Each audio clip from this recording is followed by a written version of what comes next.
So, hi everyone, welcome to yet another podcast. And today we have with us Matt Sherman. So, basically, for those of you who don't know Matt Sherman, he's a podcaster and a startup CEO, founder. And he has worked for a YC funded startup called Prenda. He has his two other startups as well, just Gigloft and Publoft. Links of all of them in the description. We had a very curious and interesting conversation about like the future of jobs, like virtual cities, his own startup, like how the ideas work, what is the VC backing in. So the whole thing has been compiled into a small yet powerful conversation which you would not like to miss. Now, just keep on watching till the end, and there's a surprise for you all. First question I asked to Matt was about how he got the idea for the startup. To figure out how to play in the big leagues, right? So I started a podcast called Forward Thinking Founders, where I interviewed founders that I thought were going to be big in the future on my podcast. And then it turned out I was pretty good at that. And I kind of like networked into San Francisco and New York. Once I networked into it, I realized that the San Francisco startup scene kind of sucks too. So I decided to build my own kind of startup scene, a way that if I could control something from scratch, what that would look like. And that is kind of how I landed on Forward Thinking City, to build a better startup city, for everyone in the world, not So just like people born. how did it lead to your, like, before this you were doing Gigloft and Publoft, if I'm not wrong. Yep. So while you were working at Publoft you got this idea, or was it like a eureka moment or something? It was Or were after you having this Pablo. in your back So, of your mind for a long time? not really. I mean, I've been doing the podcast, so I've been having the concept of breaking into San Francisco in top of my mind, but I was all in on Publoft until it died, and then I worked at Prenda which is a YC backed company, for about 9 months, and I started formulating the idea while working at Prenda, and then I quit Prenda about 2.5 months ago, and I've been pursuing this concept since. So at the same, like, the way you have built the core principle of the ideas sort of similar to one of the visions of Y Combinator, to get all the smart people together and like get them to brainstorm about their ideas. So at in a way, this is bridging inequality, but also increasing equality at the same time. So like like if you are the barrier is $20 per month, right? If I'm not wrong, and you need an internet connection. Is that the barrier? So there's no barrier. Anyone can join. And this is kind of the thing that I mean, it costs money. So you need to be able to afford it. But if it's too expensive, I'm very flexible on that if it's too high. And for me, the thing that I am focused on is I think network is the currency of tech right now. And I actually think progress and merit should be how things run. Like your trajectory and your skill set and what you do should matter more than who you know or what family you were born into or how much money you were given, because your privilege. So what I kind of want to build is like pretty much a shift from a network driven ecosystem to a merit driven ecosystem where what you do matters more than who you know. So because that's what I care about. No, like anyone can join. If someone can't afford it, that's fine. I understand. We can make something happen, and it's for anyone. Because no one should be locked out of an ecosystem where they could learn from. This is one of the reasons I invited you to the podcast, was that I was very interested in the idea that you are trying to bridge all the entry barriers, because otherwise you have to either be in like a big city, like in India here there are only like 4 or 5 big metro cities where most of the entrepreneurial stuff happens, and in most countries it's like that, like 4 or 5 places in specific are the ones, like, so they have a monopoly over all the areas. So you're trying to like bridge all the gaps via virtual city of sorts. So Yep, speaking of that's right. I pretty much want to break up the big boys club. Like there's these people that think they're so good because they are in a position where they can be good. And I think that if they had the rest of the world competing with them, they wouldn't stand a chance. and I guess I want to give the rest of the world a chance, and show these people that might think they're better than others, what it's like to actually compete, instead of be given, an opportunity to make a ton of money. So while I was speaking about virtual cities, so like the current version of this virtual city is more or less a Slack and Zoom mixture, right? So how do you like plan to go about virtual cities? Because there are some ideas like spatial which are working to make sort of virtual cities and virtual classrooms and all. So are you planning to like take this to the next level by like 3D environments or something? I'm not infatuated with the city concept. I actually think that people are too interested in community right now. I think it's always been what it is. For me, I'm way more interested in solving a problem. And I don't think building a VR virtual city is gonna like an actual like a true city is gonna like do that, at least today. For me, what this looks like is I'm pretty much doubling down on venture capital tools to help VCs find and evaluate pre-seed startups. I think that VCs don't know what the heck they're doing in regards to pre-seed, and I think they're making it up, and I think they would admit that. And I think if there is someone or a company that came along that kind of showed them a little light, they would pay $10,000 to $1 million to get access to that data. So I am trying to be that company and build that company to help VCs spot early stage founders that will be very big in the future. And no, the thing that's interesting here is because we don't work on an equity basis. We work on cash. We actually are fine meeting with every founder, even if they're not fitting our pattern recognition, because our business model is different. And that's kind of a core difference between us and like a VC. Although other than that, we're actually very similar to a VC firm. It's just the business model is different. So you're like connecting B2C in a way, like the business to the consumer. In a way, the in a venture capital firm, it's like the venture capitalists are the ones who are the business and the consumer end is the or reverse. So my point on the virtual city was that like if there's something like about virtual cities is like there are actual people who are working in the actual place, like it's just in the Oculus launch event like 2 weeks or 3 weeks back, there was like a little office they are trying to present. So Yeah, I mean, I think is there any that plan to go towards that direction? there could be, except I do think I've learned it. So I was actually for about a month I was doing that. Like a very virtual environment. I was using a software called Gather. And I think that I have talked myself off the ledge a little bit, in that the thing that is going to solve the problems is not a community. I don't think it's a community. I think there are tons of communities, but the power in this world comes from capital. The reason like rich stay rich, poor stay poor, and the whole problems that we have with poverty is because of flow of capital. And I think that if change is going to be made, you need to disrupt the flow of capital, and you need to be better than the people managing the capital. So then they pay, like, you need to be better than them. And like, I might be egotistical enough to think that I am, or confident enough to say that I am. So that's where I'm kind of focusing on. If you can disrupt the flow of capital and change the way it flows, I mean, you pretty much change like inequality for a lot of people, where like, if you're not good, great, you're not going to get any funding. But if you're good, but based somewhere else in the world, like, you'll get yours. And that's the kind of like, meritocracy like I'd like to live in. So And one other thing I'll mention here, and I think it's important to drive home, is that I think that anyone in the pre-seed and seed stage venture capital market will say a lot of it's luck.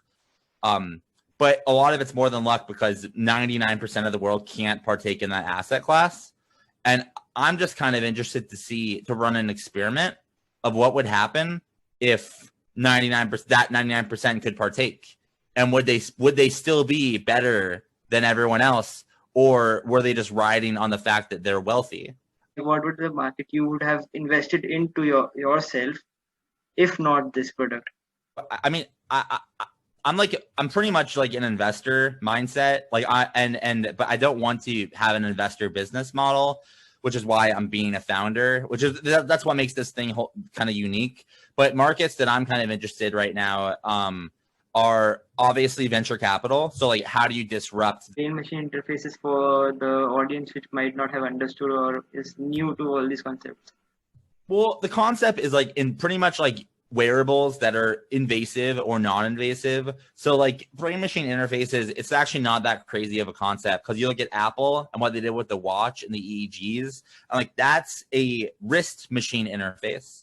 So they track your body and they collect data on your body, and then they analyze and report on that data. And the only difference between that and a brain machine interface, specifically a non-invasive brain machine interface, is that it collects data on your brain. And I think this is important as someone, you know, who has struggled with neurological illness, as someone who knows a lot of people that struggle with neurological illness and mental illness. This is super powerful. And I also think a lot of people think they look at Elon Musk and they look at invasive brain machine interfaces where you drill out a piece of your skull and you put some electrodes in there. And that's not the only way that this works. You can take signals from the brain without being invasive.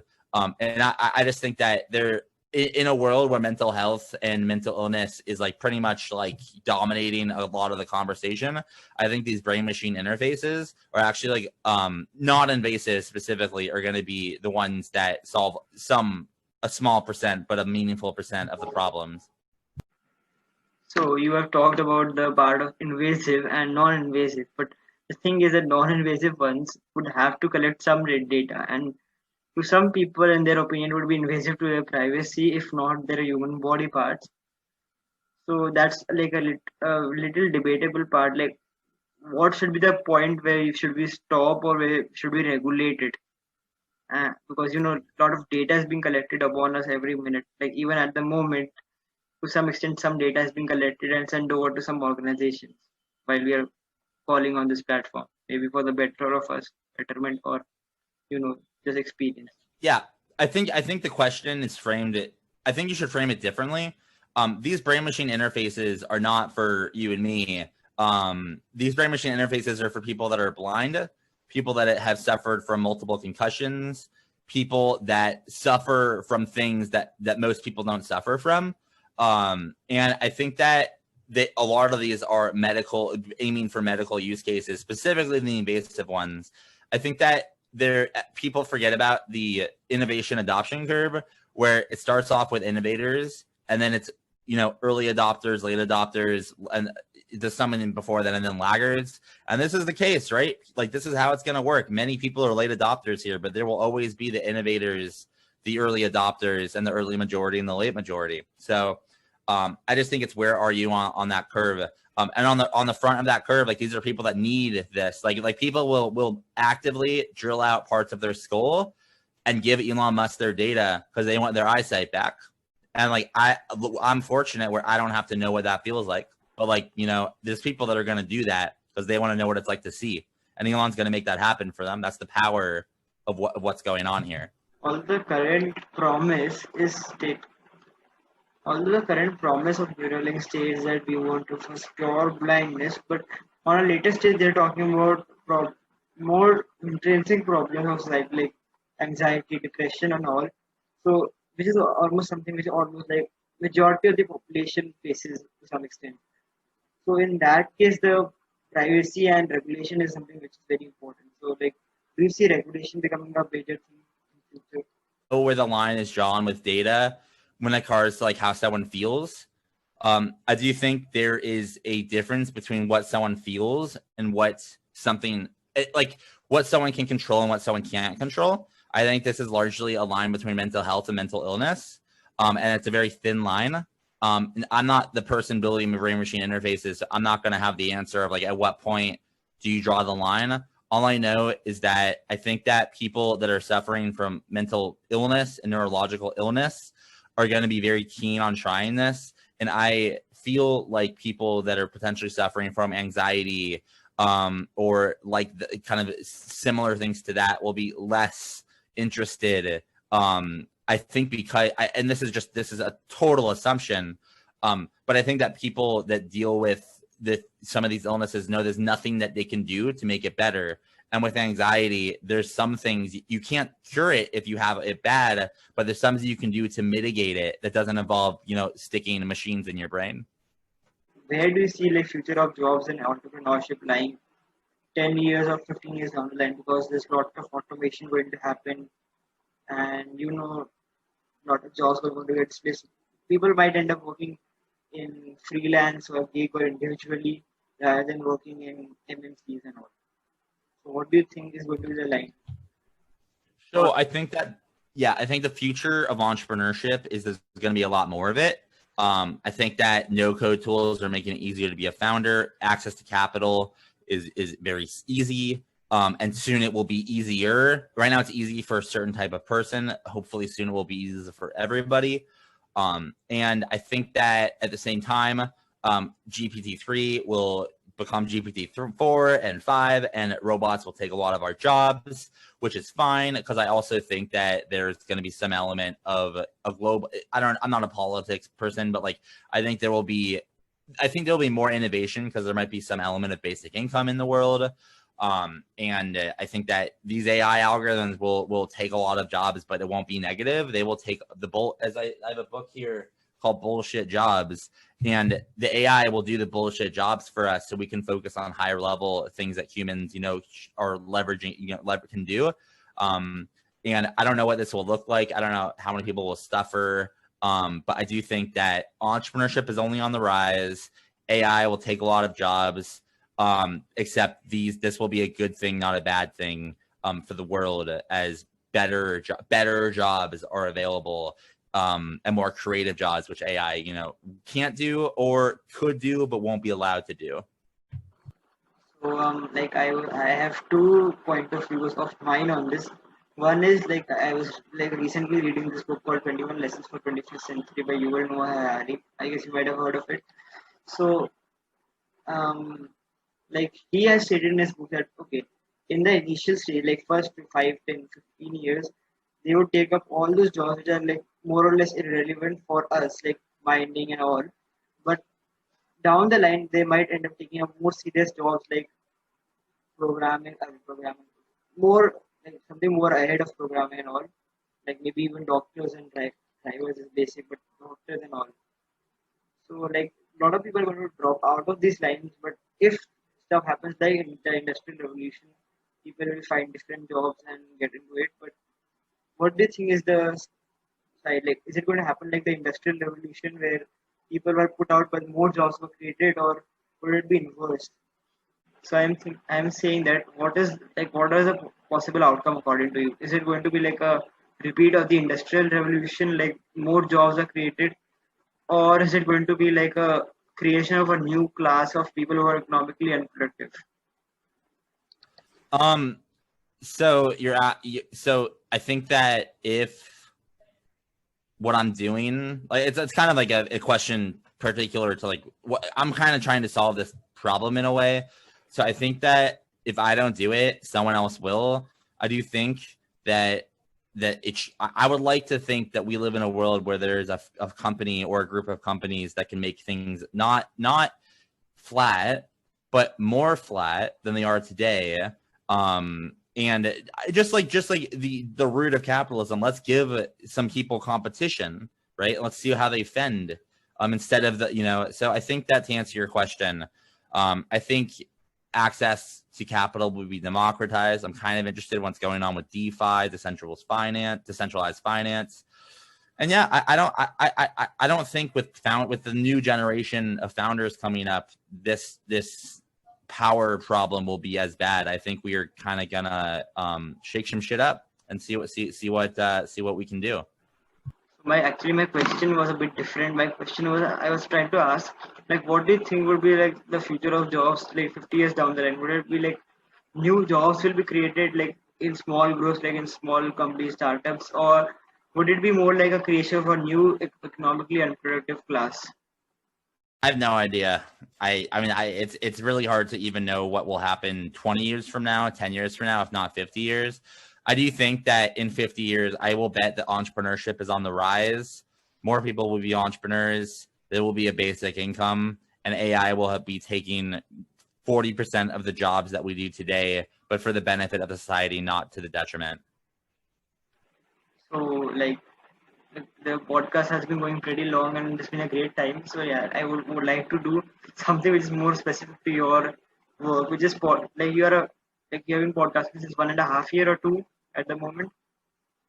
So like, what is the advice you're going to give to some podcasters who might be watching this video or any kind of content creator? Yeah, start it and then delete the analytics section from your dashboard. Analytics are overrated. Podcasting, you don't podcast for big views. You podcast for the relationships that you build. And I think this is the biggest miss of the whole industry. Like podcast advertising is broken. Like it is like, you should not be aiming for 1 million views. You should be aiming for 1,000 conversations. So that's my advice. Like, forget the analytics. Like, my podcast is way smaller than you think it is. Even after almost 400 episodes, like you could guess the amount of views and I'll probably say it's lower. I mean, it's not low. It's like, it's like obviously significant, but it's not in the millions, right? So forget the analytics, just focus on the conversations and just interview people you want to know anyways. That's what I would say. You got to be willing to put in the work for years, but like 2, 3, 4 years. You have to love what you're doing. Because if you're doing it for an outcome, might as well not even start. Okay, and like one final question, like what is your advice for upcoming entrepreneurs and people who might be looking on this video for like advice or something or any kind of motivation, whatever? Everybody's truly making it up. And I don't mean that in that like no one knows what they're doing, but everybody has some element of survivorship bias in their experience. And anyone that succeeded last year may not have succeeded this year based on different marketing conditions. So it's a lot of luck. So I would say if you're a founder, devalue what other people tell you and their advice. Don't like take advice, but still devalue it and put more value on assets. Assets meaning your network, a podcast, a newsletter, assets you control. I think that success is your power of your assets times luck. Luck being a scale from 1 to 10. So if you want to succeed, build your assets and what you're doing if you feel like it's right. And if you're wrong, you'll find out by the market. And you'll try something else. That's what I would say.